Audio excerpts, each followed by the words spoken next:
Bonjour, même pendant les vacances, Yes Weekend est là pour vous donner des idées de sortie. Et cette semaine, notre gros coup de cœur, c'est la Chibi Rouen, le premier événement dédié à la culture japonaise à Rouen. On vous dévoile le programme à la fin de cette émission avec Kevan Esterman. Bonjour. Bonjour. Vous êtes l'organisateur, vous nous direz tout sur cette première Chibi Rouen. On se retrouve juste après l'agenda.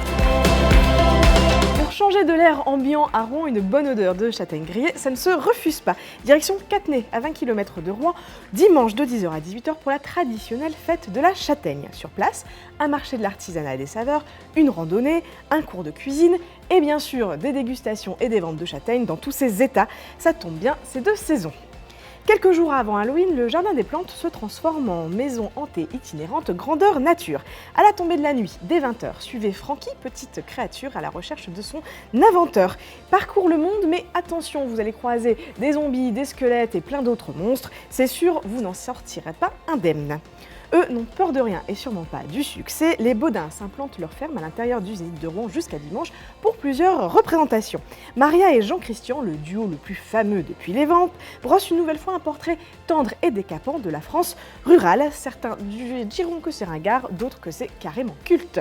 Allez, comme le temps passe vite, cela fait 20 ans que les Rouennais de Tahiti 80 arpentent les scènes du monde pour faire connaître leur mélodie pop. Cela valait bien un album anniversaire et une série de concerts sur leur terre natale. Après les terrasses du jeudi cet été, les voilà au Calife, vendredi à 20h. Et c'est tellement frais qu'on ne se lasse jamais. Et le rendez-vous de ce week-end, c'est la Chibi Rouen. On voit ça tout de suite avec notre invité. La culture japonaise est absolument fascinante. Des traditions millénaires cohabitent avec les nouveaux cultes geeks et il suffit de voyager jusqu'à Tokyo pour s'en rendre compte. Mais bon, si ça vous fait trop loin, à Rouen ce week-end, il y a un événement qu'il ne faut absolument pas rater pour tous les fans de culture japonaise. C'est la Chibi Rouen et c'est une toute première. Et Kevan Esterman, l'organisateur, est là avec nous pour en parler. Bonjour Kevan. Bonjour. Alors, c'est quoi le principe de cette Chibi Rouen ? Alors la Chibi Rouen, c'est le premier festival normand pour les fans de pop culture japonaise. Et donc, comme vous l'avez dit, c'est le 26 et 27 octobre à Rouen, à la fin de la semaine là. Et en gros, c'est un festival destiné effectivement aux fans de culture populaire. Ce qu'on appelle culture populaire, c'est les médias les plus récents, animés, mangas, qui sont très populaires auprès de la jeunesse. Mais on a aussi un petit côté culture traditionnelle qu'on mettra aussi en avant. Même si voilà, on se dirige plus vers la culture populaire parce qu'on cherche à cibler une cible jeunesse. D'accord, donc par exemple, si vous aimez Dragon Ball, vous allez être servi. Si vous aimez à peu près tout ce qui est d'ailleurs les vieux Japanimation, ceux de la génération Club Dorothée comme les nouveaux, c'est votre tasse de thé, vous allez être servi. Alors que justement, si on est fan de manga, qu'est-ce qu'on va voir ce week-end ? Alors, je pense que l'animation la plus intéressante pour les fans de manga ce week-end, ça va être évidemment la présence de nos invités Dragon Ball Z. Donc on a Patrick Borg, Éric Legrand et Philippe Ariotti qui seront là. Patrick Borg, c'est la voix de Son Goku adulte. Éric Legrand, c'est la voix de Vegeta et Yamcha. Et Philippe Ariotti, c'est la voix de Freezer et Piccolo. Et donc ces trois personnes-là seront sur scène samedi. Dès le matin de l'après-midi et dimanche également, et ils seront surtout en dédicace toute la journée. Donc ça peut être intéressant, voilà, de rencontrer vos idoles. Je sais que Dragon Ball, c'est une série qui a bercé la jeunesse, mais aussi les plus âgés, puisque c'est une série qui existe depuis très longtemps, autant en manga qu'en animé. Et du coup, je pense que c'est vraiment une activité, cette conférence et ces dédicaces qui va réunir toute la famille, et je vous invite à rencontrer du coup ces personnages-là.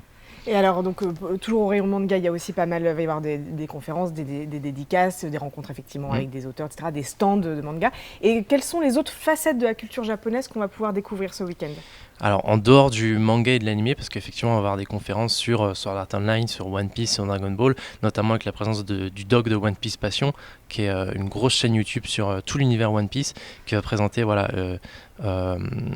une conférence sur One Piece et sa relation avec Naruto. Ça va être très intéressant. Et en dehors de ça, en dehors du manga, effectivement, on a des animations un petit peu plus culture japonaise traditionnelle. On aura des ateliers de cuisine, par exemple. Si vous voulez fabriquer, confectionner vos propres makis, ça sera possible dans l'exposition et vous pourrez repartir avec. On a des espaces évidemment de vente, on a tout un hall d'exposition où vous aurez de l'art déco, de la vaisselle japonaise, de la mode, des vêtements japonais. On aura des porte-bonheur mannequin éco, donc c'est vous savez les petits chats qui font petits chats porte-bonheur. On aura beaucoup de culture japonaise traditionnelle. On aura tout un espace d'initiation manga pour les plus jeunes comme pour les plus vieux et les plus vieux, les plus âgés. Et on aura aussi un espace de jeux de société traditionnels. Donc des jeux de société japonais présentés par une association qui vous montrera comment y jouer. Voilà. Et puis voilà, je vous invite évidemment à regarder le programme sur le site internet parce qu'on a beaucoup plus que ça. Voilà, ce sera le meilleur moyen de vous rendre compte du programme complet. Donc c'est sur chibirouen.fr. C'est samedi de 10h à minuit et dimanche de 19h à 19h à la Halle aux Toiles. On n'a pas tout dit, mais il y a aussi des concerts de J-pop et de K-pop, des tournois de jeux vidéo Smash Bros. Aussi, si vous voulez faire des masques kitsune, voilà, bref. Là, le Japon, c'est vraiment une culture très très riche et le meilleur moyen de se rendre compte, c'est d'aller ce week-end à la Halle aux Toiles. Merci beaucoup, Kevin. Merci de m'avoir. Et si vous restez un petit peu de temps, on va voir ce qui s'est passé au ciné. Depuis l'écrasant succès d'Intouchable, un film d'Éric Toledano et Olivier Nakache, c'est toujours un événement. Celui-ci l'est encore plus, car il traite du monde des associations et de l'autisme, deux sujets rarement exposés au cinéma, dans une comédie sensible et pleine d'humanisme. Avec un duo d'acteurs plutôt doués pour choisir leur film, Reda Kateb et Vincent Cassel. Regardez. CAJM, centre de jour médicalisé. Centre d'accueil de jour médicalisé, t'as oublié le A, désolé. Tu triches. Non, si, je t'ai vu. Le diagnostic, c'est quoi? C'est un autisme particulièrement sévère. J'ai eu l'assistante sociale, il est mineur, elle demandera le placement judiciaire. Ça nous laisse combien de temps, ça? Environ 15 jours. Je vais trouver une solution. J'imagine. Arrête de dire à tout le monde, je vais trouver une solution. C'est qui ce couple-là? Ah, c'est les inspecteurs. L'IGAS, tu sais ce que c'est? L'Inspection Générale des Affaires Sociales. C'est dans le viseur. Vous avez pris des initiatives qui posent des questions. Nous avons à charge de revenir à une situation qui donne plus de sécurité. Cette association répond aux besoins dans l'urgence. Elle accepte des patients que la société refoule ou qui semblent impossibles à améliorer.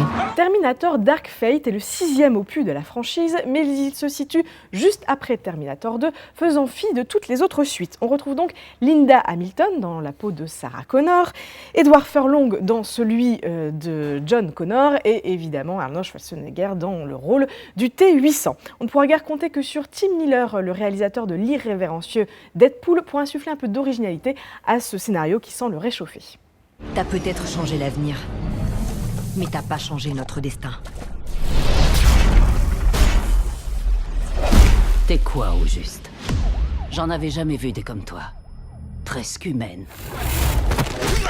Je suis humaine, mais améliorée. Que les choses soient claires. J'ai pour mission de la protéger. Si tu la mets en danger, je te crève la peau. Reçu. Je prends le volant.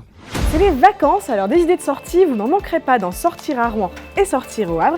Chaque semaine en kiosque avec vos éditions de Paris-Normandie, vous y trouverez des tas d'idées, notamment pour vous et vos enfants pour ces vacances d'automne. Voilà, Yes Weekend c'est fini, mais le week-end commence. À la semaine prochaine.